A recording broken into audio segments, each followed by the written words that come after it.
Welcome back once again to the Remote Duel TCG Invitational. We already showed you guys some incredible duels for today, but we have our last match for the top 8, and we're gonna find out who will be the last player to advance to the top 4.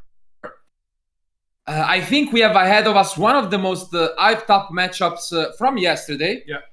We don't want to take anything away from the other competitors, but after the top 16 was done yesterday, our comment live was that the guys who impressed us the most with their plays were Marcó Sanchez, who is piloting Virtual World, and then it was his opponent, Alex Robertson, with the Dragon Link deck. They were both put under pressure. They played even against Dursun, who was the favorite just because of his accomplishments, but they were flawless. Yeah. Now they are unfortunate already one against the other, and they gotta claim one last spot. That's how it is. Sometimes you gotta just play against the best and find out who will advance. The matchup is, again, as I said, an interesting one. We saw how the Virtual World deck can go from a combo to a control grind. It has a lot of tools, but Alex is just going all in. Yeah, I mean, because on one hand we have Marco, who showed us yesterday to clean up a field of like 10, 11 cards. Yeah. Because he was playing against Madolce, he had a perfect hand, and he managed somehow, to pilot his deck perfectly. And on the other hand, we thought maybe Adrian Dursun was, the most accomplished players. For this event, completely was shut down by the Dragon Link. So yeah, it's definitely an interesting approach. And although they are both playing, trying to combo off, they play Entrops in the main deck. So I think it's gonna be interesting. But I would say that's enough with the talk. So let's just jump into the table and find out who will be the last player to advance to the top 4. Okay, so here they are.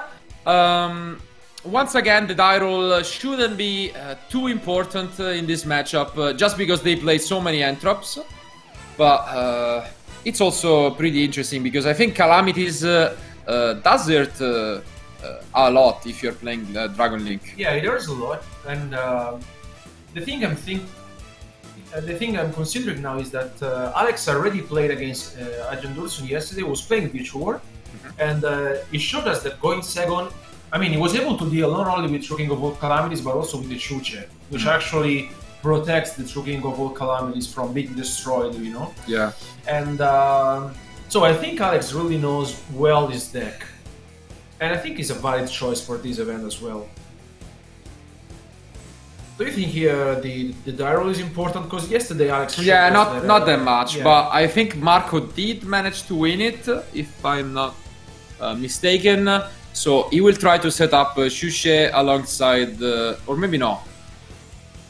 Let's see. The end gesture is a little confusing, but I thought that Marco won the die roll. So yeah, maybe Alex is starting here from the end. yeah, it seems like Alex is gonna be the one starting. Meaning he will try his best to probably set up like Erratic Spheres, Savage, as many interruptions as possible, as well as... No way! No way! Wow! What a way to start. Alex with one of the most explosive decks, unfortunately bricks. He only sets one, which is probably the Dragon Maid Tiding, and doesn't have anything. Wow. It's very unfortunate because yesterday I think we saw like breaking twice maybe, like the Virtual World deck or like the Dragon League. They have so many different options to start things off. I mean, you have the quick launch, you have the cow space, you have a lot of monsters, so you have a lot of extenders. This is something that you don't usually see. And he also set a card. I don't think, maybe did he draw the Tiding? Yeah, probably just the Tiding. It seems very, very unfortunate for him. Heartbreaking, I would say, to lose this way. On the other hand, instead, Marco starting up strong with the Prosperity. So I think he's super happy right now. Like literally, he needs any playable hand. Yeah, he gets whatever piece he's missing, he will be able to get. He does get the city, I think. Yeah, I mean, he has all of the options available. The thing is that he didn't take the gamma. No, so I think. Yeah, he must be expecting some end drops. Yeah, for sure. Because I really cannot think of many cards that would grant Alex such a terrible start. So he might be expecting some Lancea, some Ash, but Lancea is not coming down. So yeah, but I think if Alex said Lancea, maybe he would have shotgun it, considering that he knows what his opponent is playing. Let's see. Okay, one of the end drops is revealed from Alex, is the Ash Blossom. But let's see if that is enough to push Marco down. Yes, the Lao Lao, decent. Yeah, this is fine. Maybe he didn't have the gamma because he was missing. Yeah, he needed the face up for sure. And now the Queen Long happens. And now it's very good because he can add a GG if he really wants to, or yeah, it doesn't really matter much. Either way, he will be able to push some damage, potentially set up a calamities, and at the end of the day, he just needs to be taking advantage of Alex, because Alex relies on his top deck. So if he fails, this game is already over. And if he's relying on his top deck, then you also get to know what he does, because it's pretty easy to get a read on him then. Let's see what he had. Very unfortunate for Alex.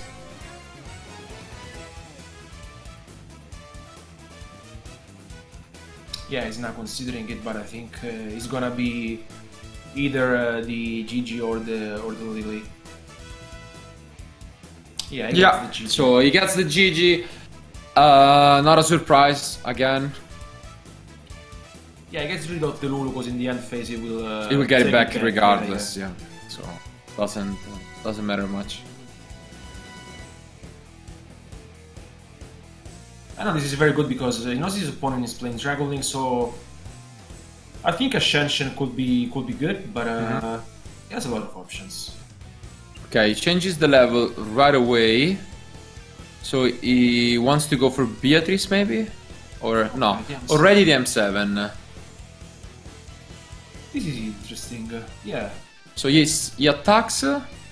Maybe because he wanted to go for Zeus? No, maybe because, on one hand because of the Zeus, and on the other hand because maybe for the Chuche, you know? Because now he has to valid targets. Okay, gets back the GG. But he could have done it in a lot of other ways. I'm considering if the Zeus is really better than the Calamities. I'm pretty sure he could have gone for it, but okay, Marco thinks this is better, and seems a little weak because Alex has a lot of pickups. Probably Cow Space would be one of the best one to get. Let's see if he's finally able to play some Yu-Gi-Oh! This match. Yeah, he really needs to find one good card, because otherwise he's in trouble. Okay. And it is. Okay, so we finally called something positive for one of our players. It is the Cow Space discarding the Brotor. And now he can try and break his opponent board. I don't think he's playing Gamma as well, so maybe there is a chance to push forward. Wow. But the Lance as well from from Marco. That's tough. Wow. This is one of the reasons why most of the players are main decking Lancia instead of Nibiru. Because you basically have a direct access to it, and it basically stops your opponent. Okay. And now the World Legacy spell comes down. We'll bring back the Brotor potentially. I think he can activate the Chuche, which I think yeah, absolutely. Choice, right? He does. Well played by him. You don't wanna you wanna prevent the Brotor from being there, but let's see if Alex can find a way out of this game.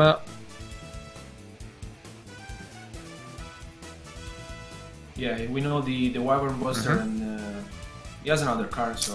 Yeah, I think he's just ending his turn, hoping that his opponent gives him another. Yeah, and that it is. So Marco get his hands on a freshly drawn card. He has all of his setup from last turn, and I would be surprised if the game will not be ended right here, right now. So for Marco to advance and be only one game away from the top 4. Yeah, he really only needs to deal 5300 damage here. Yeah, he gets the Lily, he has the GG. He doesn't even have to matter that much about the Nibiru because, you know, you don't need the 5th summon.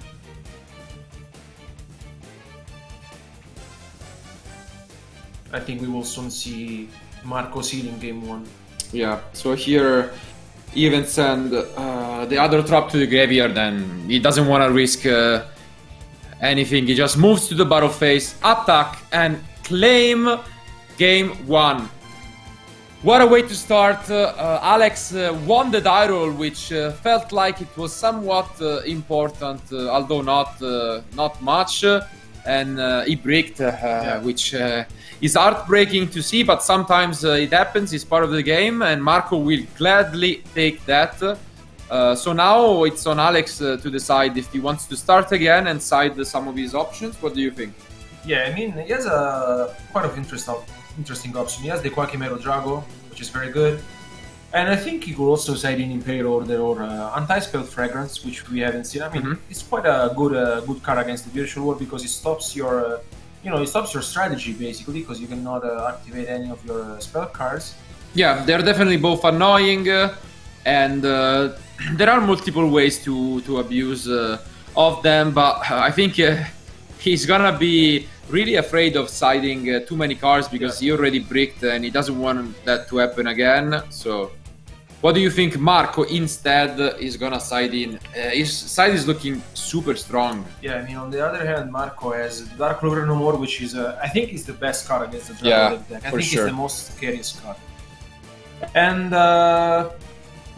maybe the Nibiru. The Nibiru he has so much. I feel like just by looking at the deck, he has Dark Lure No More, Nibiru, Ghost Ogre, Lightning Storm, Troll and Lock. Like he could literally side the 12 cards if he feels like it. So I think Marco, by clutching that game 1 win that way, he could really run away easily with the series just because he didn't really get to play the game in game 1. Yeah. He won it just because of bad luck from.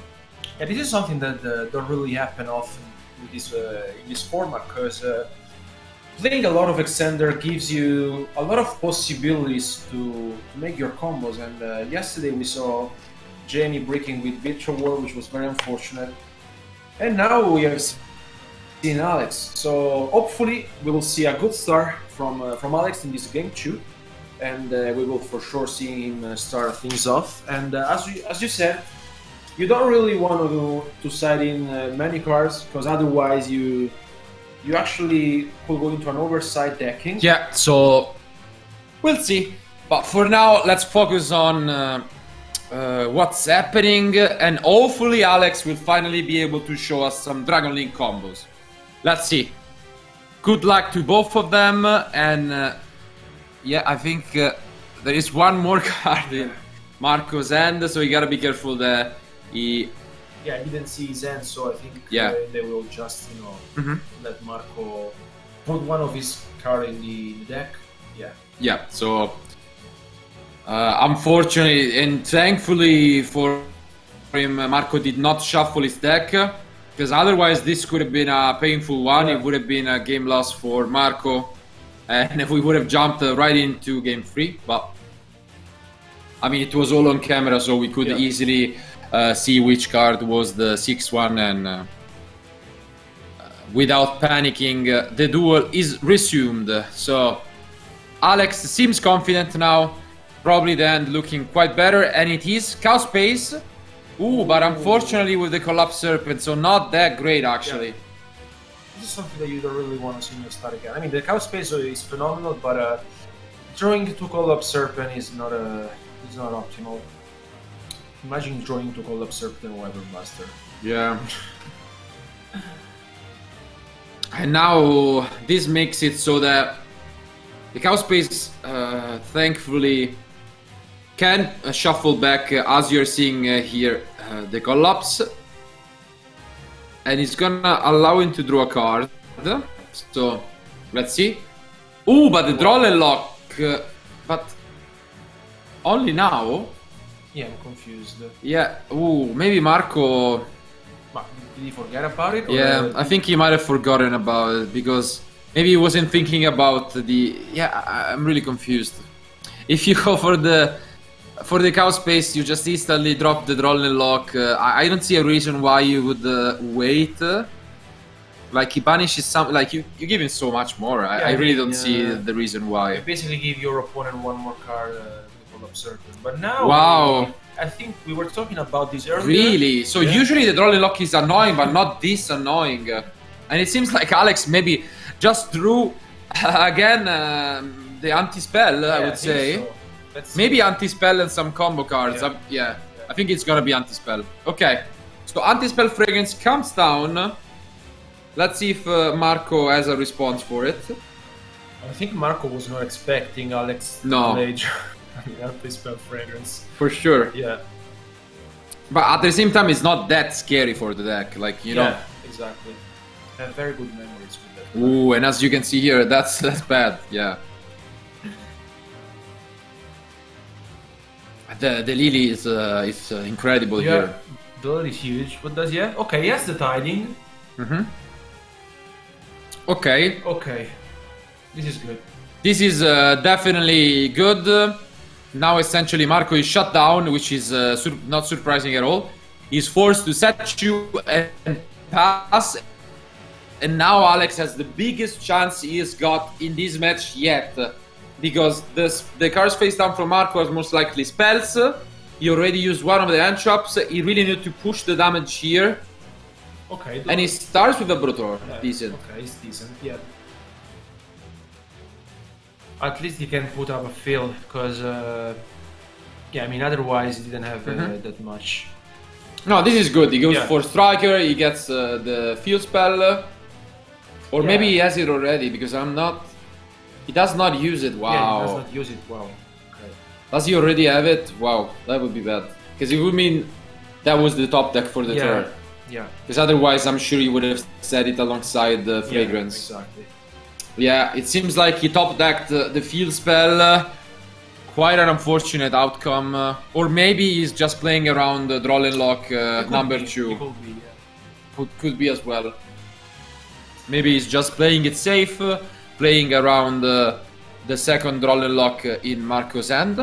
Okay, he's entering battle phase just, to deal some damage. Okay, now this is the problem with Marco's play last turn. Because of the draw and lock not being used immediately, now Alex is able to get the Collapse Serpent back and to push forward with his play. Well, okay, seems like Hieratic Spheres is gonna be the last card placed by Alex, who unfortunately misses a phenomenal opportunity to push. And I'm afraid now for his life. Yeah, because I mean, if he has the field spell, I think he will set it now, right? Or maybe he just didn't want to miss on the Wyvern Buster, so maybe he was scared. Yeah, or on the Gamma, not sure, but I don't see this being enough. And Marco now has potentially some pots face down, City. He has so many cards he can use. And even the City will be great because it forces out the Hieratic Spheres immediately. Yeah. Let's see what these face downs are for Marco.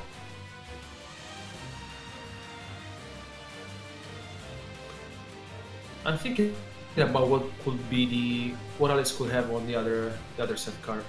Maybe another anti-spell, I don't know. Okay, so Nyan Nyan again on the field. Okay, just entering battle phase. Attacking. I like it. I mean... So the Brotor is gone. Yeah, the Brotor is gone. Yeah. Are we gonna see the Koakimeru Drago? What do you think? I think it will be very interesting. Yeah. Or maybe just a Tracer, I don't know. A Tracer, yeah. Let's see.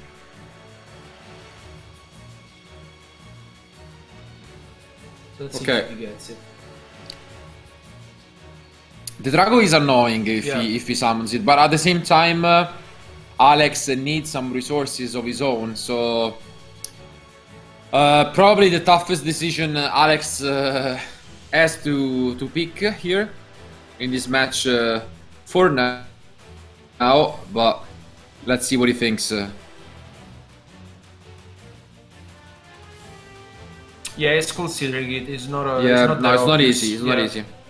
Because on one hand you wanna summon the Kwakimeru Drago. On the other hand, yeah, you wanna get the Tracer. I can't blame him. Like, one is saying, me and my opponent are not gonna play the game. Yeah. But how do you win?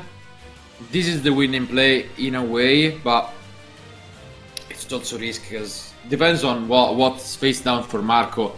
In main phase 2 he can do so much. Yeah, here maybe Alex, if he has another targeting, it will be good, because otherwise he's maybe hoping Marco doesn't have that much going on in his back row, but he has the Chuche, which gives him direct access to and he can go for the Lily. Yeah. What do you think the other card is gonna be for Alex? If Alex has the either a Xinglong or a City, that would be very good. But yeah, I think because otherwise we would have seen maybe a Port of Prosperity being played before by Marco. No, for sure. Yeah. Here comes the Xinglong, and it's looking good now for Marco. Yeah, I'm not even sure you are able to use the city in this spot. So yeah. Now the Lulu is headed to the end. The advantage is getting out of hand. Doesn't look like Alex has any kind of response. Teleport is discarded, most likely the top deck of the turn for Marco. And now, again, Lulu. And if he wants to, he can also destroy the anti-spell fragrance, but he doesn't have to, because, you know. No, it's actually beneficial to him.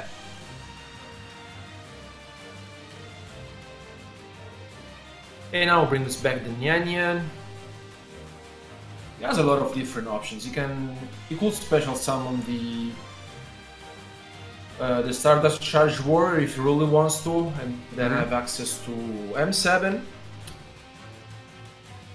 Yeah, but the lower cards there are, I feel like the better it gets for the Virtual War deck. As we said it's considered wrongfully a combo deck, but it's quite far from being a combo deck, and it was one of the reasons why Adrian Dursun brought it yesterday.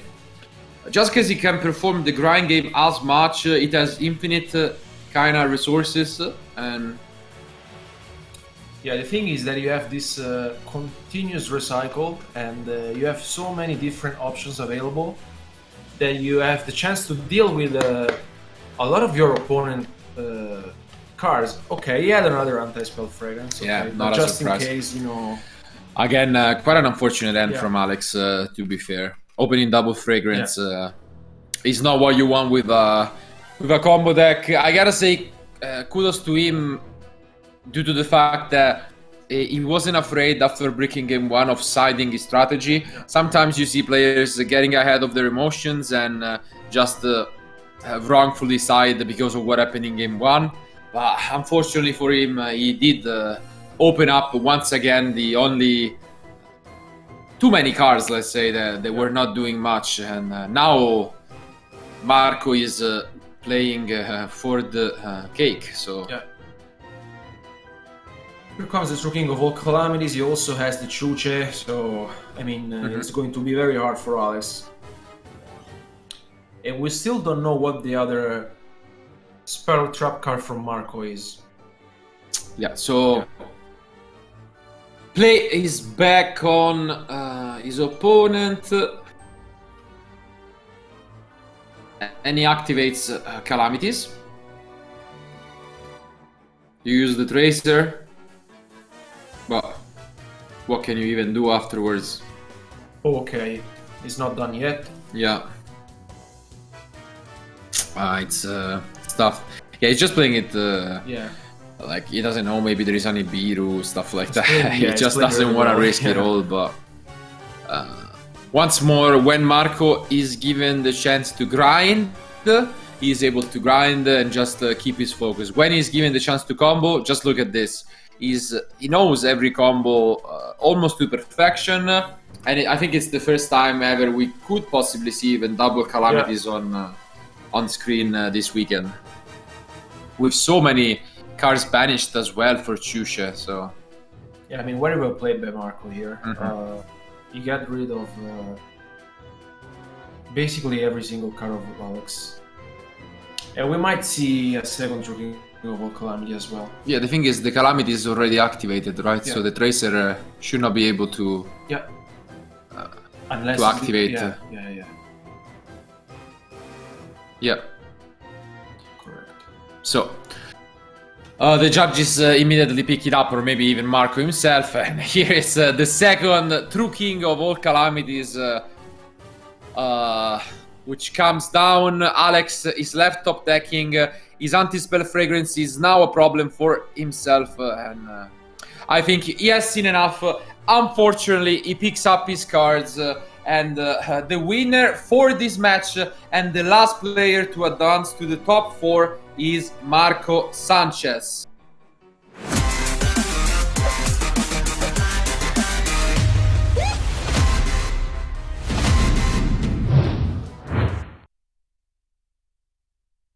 Congratulations to both.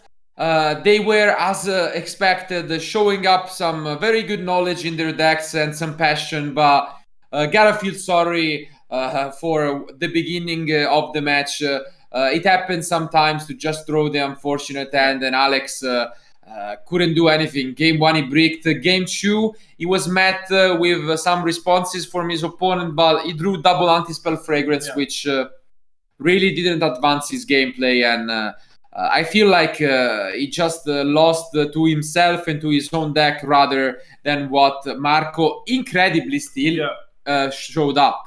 I feel like he's the most impressive we have seen with Virtual once more. But the most important things, guys, is that we are all set for the top 4. So let's bring up the bracket for you guys. As you can see, we are already completed all our top 8 matches. And this is what we have left. 3 more matches for you guys, the top 4. And then we will go straight to the finals. I'm sure these guys can now have a sign of relief. They already won a prize card, and they are shown up that they are among the best 4 players in Europe at the moment. But what's more surprising to me is the decks that we have left. As mentioned, Daniel Hartmann is playing Virtual World, and he will be facing Maren and his Red Eyes Eldritch deck.